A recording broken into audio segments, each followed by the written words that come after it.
Hello everybody, I hope you're doing well, and I am back with more Dokkan Battle.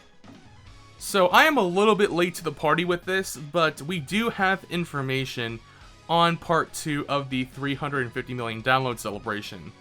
Now, I am in the in-game news currently, but we'll also switch over to a web browser to look at a few other things. But we have information on, new stages, upcoming a new story event, and just a few things. Now, most notably, we don't have information on that, Bulma's Dangerous House Sitting event. I think that's the one where you're supposed to get 10 Dragon Stones a day. We don't see anything in the in-game news talking about that currently, which I know a lot of people have been wanting to know about, but it's not in the in-game news at least, and it's not anywhere else that I've seen so far. So I don't know if they're going to add that in later or what's going to be happening. But all of this stuff should be added in a couple of days, which means that part 2 will be coming around the 9th of September, maybe the 10th. They normally add, the new content a couple of days after they drop the info. So the info was dropped a couple of days in advance, so expect it to come around the 9th or the 10th, a few days from now. So let's start off with the new story event stages. We all knew this was coming. So for this story event stage, the one where you can farm Goku, there is a new support memory that is called Gohan's Tears. I don't know why they named it Gohan's Tears, but we're going to need to farm up a whole bunch of Gohan's Tears to drink them. I mean, to unlock a new support memory. But I don't know why they called it Gohan's Tears. This is clearly when he's carrying Piccolo away after Goku told him to get out of there. Why didn't they call it, Son's Admiration for Father, or something like that? That would have made a whole lot more sense, especially in Dokkan sort of lingo. Or, not lingo, but, Dokkan. The way that they like to word things in Dokkan, whenever you read the name of, a new Dokkan event, it's always something like that. But, this is a new support memory. We don't know what it will do. It probably won't be that powerful. It might be decent, but it's not going to be absolutely game-breaking, because it comes from a story event. But it's always nice to have new support memories. I can dig that. Now, for some people, this is great news. I saw a lot of people were asking, where are the medals to awaken this Goku, man? Well, like any sort of story event during bigger celebrations where they spread out content, throwing a little bit of shade towards the devs, but the medals are usually added during part 2, whenever new stages are added. They're not usually available from the get-go. So you will be able to awaken the Super Gravity Training Goku into the Training and Refreshment Goku in a few days, basically. And that probably means there will be an EZA, because all of this kind of new information on part 2 basically signals that there will be a part 3 to this celebration, which, to my memory, I can't remember when a download celebration last had a 3-part celebration. At least last year's was 2-part. Now, this obviously is going to be 3-part. You'll see why in a bit. Excuse me. But you will be able to awaken him. So that's really cool. Now, kind of the same thing is going on here, except now we know that the new free-to-play Zarbon will become a Zarbon and Dodoria kind of, what is it called again? Join Forces card. This means that, interestingly enough, you can farm up the Zarbon and Dodoria, awaken him, and then farm up a second copy and just Dokkan awaken them. Because they have different names. You can have a Zarbon and you can have a Zarbon and Dodoria.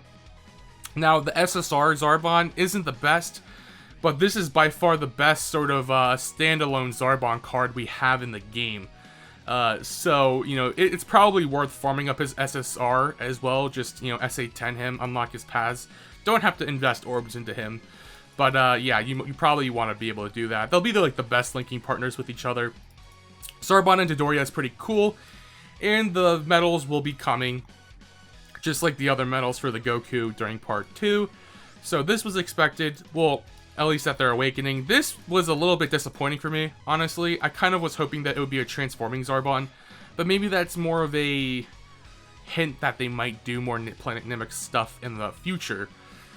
It would be a really cool banner card to have a Zarbon that can transform into his monster form. Now we have new stage of the collection of epic battles coming soon that will be giving a new support memory. So this support memory now is probably going to be very good. I don't think it's going to be the same type of deal as the one that came during the Super Vegeta celebration on JP Dokkan. That one gives a buff to Super Saiyan units or Super Saiyan 2 units. And that is a very, very, very good support memory. But this, I would assume, is going to be very, very good as well. Who knows? Maybe it's Super Class Planet Namek Saga category allies plus a certain amount of attack. I think it would be very cool if they sort of referenced the, like...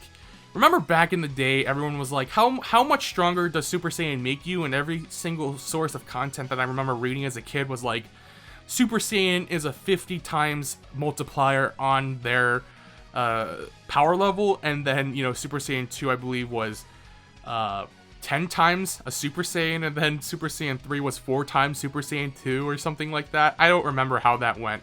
I can't remember exactly how it went, but it would be a cool thing if they referenced it, if they made it like Super Saiyans, or like Super Class Planet Namek Saga, or Transformation Boost, or whatever kind of category, plus 50% attack and defense for 1 turn or 2 turns or something like that. That would be absolutely amazing.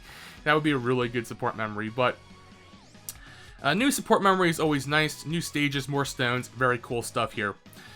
So, new story event that's coming. This is really cool. I really dig this. What is this? Faded History, the Saiyan in Rebellion. Now, there will be a new free-to-play Krillin exchange card. Yes, the exchange mechanic has not been forgotten, at least yet. This Krillin turns into a Krillin and Vegeta card. And looking at the SSR passive skill, attack and defense plus 40%, plus an additional attack and defense plus 20% when performing a super attack. Medium chance of evading enemies' attack, including super attack. A medium chance is 30% if you guys don't know. Plus an additional defense plus 20% up to 40% with each attack evaded, including super attack. So that's actually a decent Krillin, and interestingly enough, this actually makes this Krillin super optimal on most teams that have both him and Saiyans on it, because you can always exchange into Vegeta and have better links, I'd assume. So this is very cool, and it looks like it's going to be a pretty decent unit. Being an exchange unit, you know, it'll start off as Krillin, and then they will turn into Vegeta.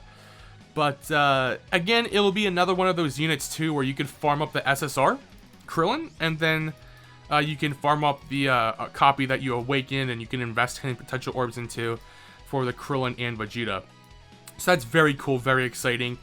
I wonder if this means, though, now that there won't be a LR Vegeta coming as the Legendary Summon Banner LR during either Part 2 or Part 3 of the celebration. I still hope that they'll make it a Vegeta, but I don't think they will now, based off of this Vegeta here. Now I'm starting to feel like they're going to make it Piccolo, but they did make a banner Piccolo. They can always name it like Piccolo and Nail, or Piccolo fused with Nail. Like, they really need to start doing that. So next up, we have more stages of the Ginyu Force EZAs, Jace and Birder. Now, this Birder can end up being really, really, really good. Looking at how good Raccoon and Guldo's EZAs are, this Birder already had a chance to dodge and had raising defense infinitely on super attack. So if they removed the restriction for his dodge and they made him, who knows, greatly raise attack or raise attack and defense or something like that, this unit will become amazing. Give him some extra defense and it'll be great. This Jace here is decent. I can see them giving him like raise attack and defense for the entire team by 30% for 3 turns or something like that. That would be really cool as well. Some decent utility on Jace. But this is exciting. So what did I mean by this confirms a part 3? I'm saying that this basically confirms that there's going to be a part 3. The fact that they didn't EZA the captain himself, the goated Captain Ginyu first, practically means that they're going to add him and possibly the LR Ginyu Force as part 3 EZAs. So that's it for the in-game news, but we're going to switch over to the web browser because we do have a little bit of extra information. I think I'm gonna scroll up a little bit here. I don't think there's any more from here, but yes, the EZA is announced for AGL transforming Goku. So this is exciting. Everyone expected this. We're going to take a look at that. I'm just going to quickly go through these. It looks like this is all just the same information. Yes, it is. So we can close all of these tabs. And then, oops, well, didn't mean to do that. Here we go. Let's reopen this tab here. Let me make it a little bit bigger for you guys as well. That's what she said. But, here we go. So, Easy Aid versus non-Easy Aid. So, Easy Aid, again, disappointing with the leader skill. Superclass, Ki +3, and 130% now. Basically just an extra 10%. That is disappointing to me. Super attack effect is not any different. All he does now is lower defense as an effect, which everyone knows is useless for a super attack effect. So, pre-Easy Aid, you can just quickly pause it if you want to read it. But now he has attack and defense plus 110%, Ki +3, plus an additional attack plus 10%, and defense plus 40% when attacking extreme class enemies. Reduces damage by 21%, transforms when conditions are met. A lot of people say that this is inferior to Frieza, and I understand why. I believe Frieza, instead of having... Well, first of all, it's because of extreme class enemies as a restriction.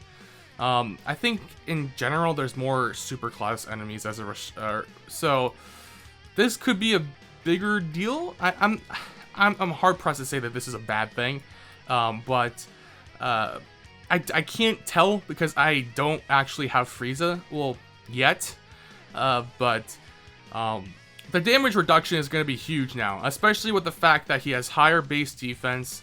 He'll be stacking infinitely, and then he'll always have defense on his blue form.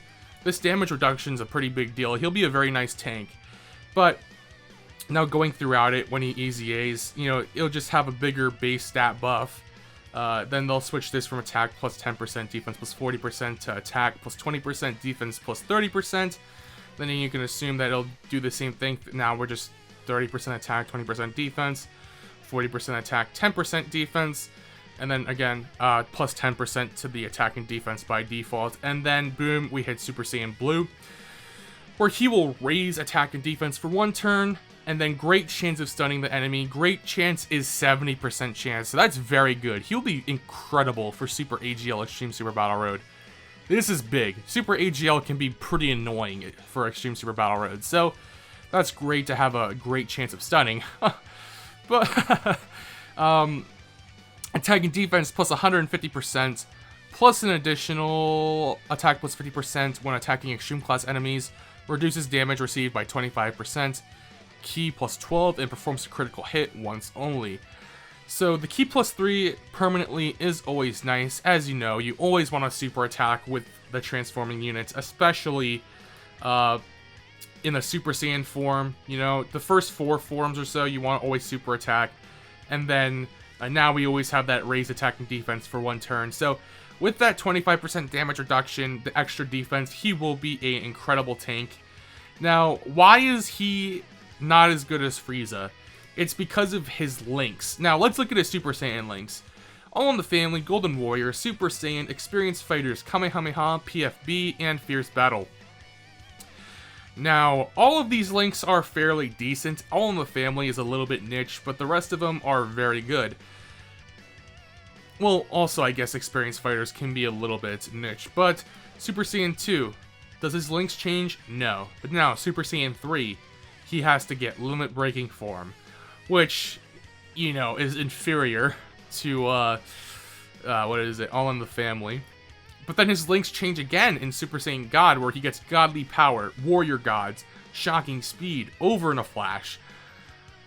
Like, they change his links repeatedly. Meanwhile, Frieza consistently has those good links, those good Frieza-type family links, the Wicked Bloodlines-type links.